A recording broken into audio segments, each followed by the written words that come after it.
Peekaboo world. Okay, mic check. It totally works. Okay.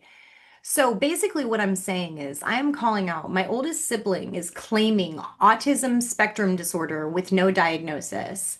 Here's what I'm going to say. I think that you're doing the typical thing that an abuser does and victimize themselves after a lifetime of being an abuser and trying to say that some kind of, I think that you're seeing it in me and you're copying it from me and you're trying to claim it from me, even though it's not yours. You're trying to co-opt my disability and put it on you. That's like exactly what abusers do. I'm just figuring this all out. Um, yeah. So, let's see. Okay, remember how when I was 9, 10 years old, all I could do was cows, Jersey cows. That's all. That's all I could do. And I was so into animals. I had this, I begged mom to get me this catalog of all these different cards of all animals all over Earth. And I would just study those for hours at a time. I would read the cards and I would just study and I would think about the animals and I would try to see if I could find more information about the animals. Did you ever do anything like that? I don't know. I was little. Oh, I want to ask you too, honey. Um, in 1983, when I had the big fall down our stairs and fell on the parquet wood floor and had the big traumatic brain injury, you would have been, that puts you at about 14 years old. So you probably have a very clear memory. I know you were there. I know you were there. I remember you being there. So I want to talk to you about that since you were a 14-year-old girl and you haven't talked to me about that in my whole life. Isn't that so funny? You wanted to talk to me about mental illness, though. Interesting. Hmm. Maybe you feel guilty. Maybe you feel really guilty. Oh, and you also wrote me a card that says that you wanted me to live a guilt and shame-free life. Maybe that's because you feel so very guilty and you feel so very shameful because I don't feel guilty nor shameful. Why should I be? I've done nothing wrong. Having sex with a lot of different men and women as an adult, and they're consenting adults, and everybody's great, and everybody's happy, and everybody's healthy, and everybody's free, is not doing anything wrong. I shouldn't feel guilty or ashamed for my sensuality and for my sexual adventurousness. I love that aspect of my life. I'm not ashamed about that in the least. And I'm proud to say that through an 11-year abusive marriage, I never once even thought about going and being unfaithful to my abuser. See, that's how loyal I am. Y'all did such a great job training me like a little sex worker. Y'all did. Y'all did. Train me up. Turn me out, huh? And then just let Emily just bleed me, just like take half of all my shit. That is so gross, Emily. How many hundreds of thousands of dollars has it been? That is so gross. You should feel so ashamed of yourself. You should, well, it's your mental illness. You have no control. You don't understand boundaries, but I am done being your victim. I think as long as you're still free, I really feel so vulnerable. I really need protection from you. And I really resent how nobody is coming to my aid. And I am a damsel in distress. I have autism spectrum disorder. It's undiagnosed. Like I'm so underrepresented in this world.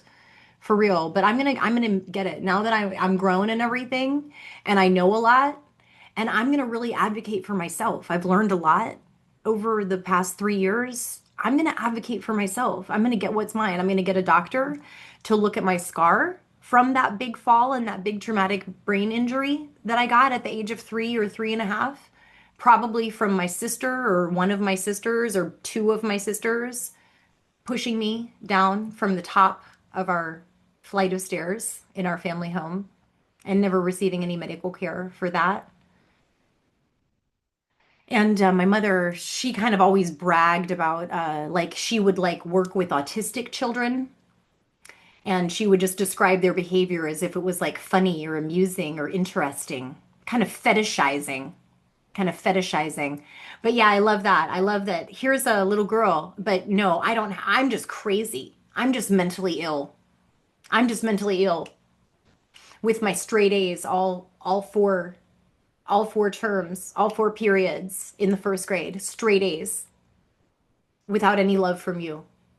You probably being the coldest and the cruelest to me during that time of my life. And that's why I bonded myself to my first grade teacher world. I imagined that she was my mother every single school day.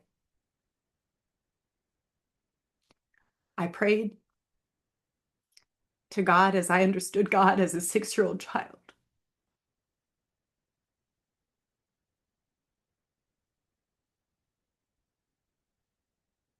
that my first grade teacher would please adopt me and be my mommy.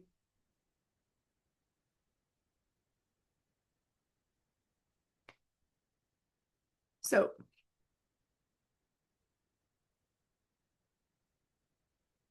with your child born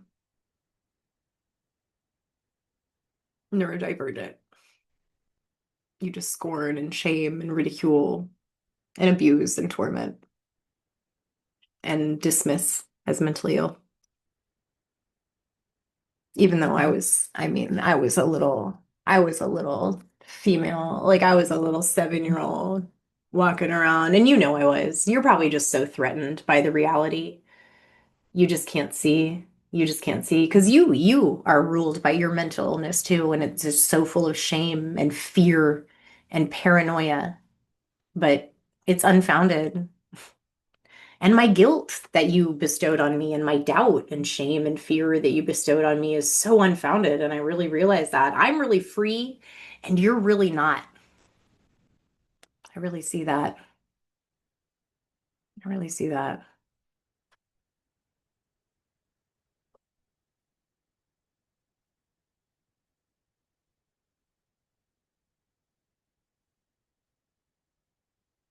I'm going to find my way.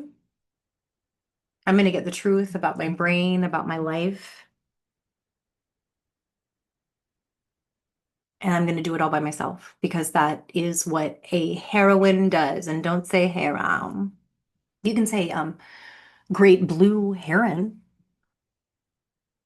They represent discrimination, and that means to turn the cold eye of discrimination upon oneself and carefully evaluate the whole of oneself instead of looking out and attempting to do somebody else's moral inventory. All the stuff that I ever talked to you, it's all coming back to me, and it's so disgusting.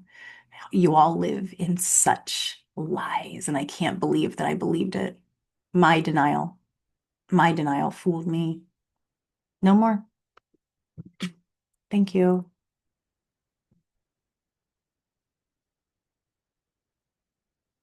Oh yeah, I also put myself through that whole yoga school and all that yoga training, and I paid for everything. And I was also being extorted by my mentally ill older sibling at that time. And I was also paying my bills and functioning and working at the same time. So I want to say that that's really a sign of my autism spectrum disorder that I can do all of that and maintain all of that without any love or support from parents at all. Think about it. Have you ever tried it? My sibling who's claiming this very miraculous superpower called autism?